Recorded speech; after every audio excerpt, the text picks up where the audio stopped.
HTML5 browser. But it's going to take a long time for everybody in the world to upgrade to IE9. And another problem is that IE9 does not work on Windows XP.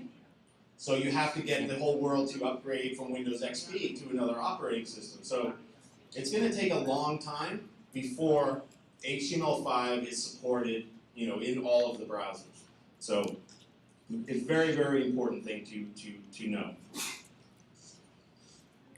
So when reporters, tech reporters, they write articles, they often confuse HTML5 con CSS3 con jQuery.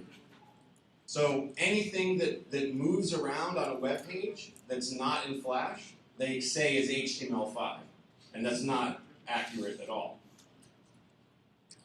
And here's a really good example of that.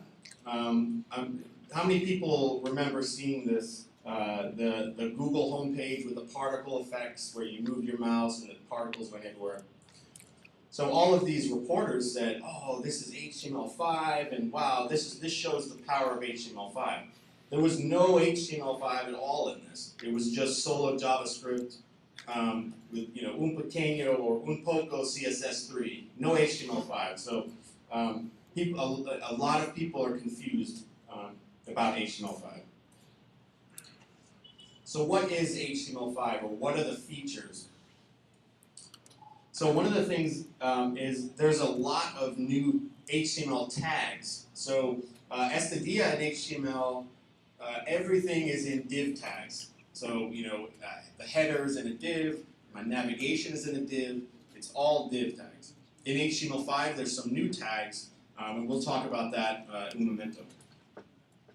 Audio and video. So we can now, with uno line of code, play back a simple video file or an audio file, in the browser without using a plugin. Canvas is a new tag that's very similar to the bitmap data API in ActionScript 3, where you can basically set and manipulate pixels. There's native drag and drop available, geolocation, local SQL-like database. So este día, you have to use cookies in HTML to store information. But they're, un poco, right? Or pequeño. Which one is it? Pequeño, yeah. I always mix those two up. But now we have a local SQL-like database in HTML5 that you can store, more content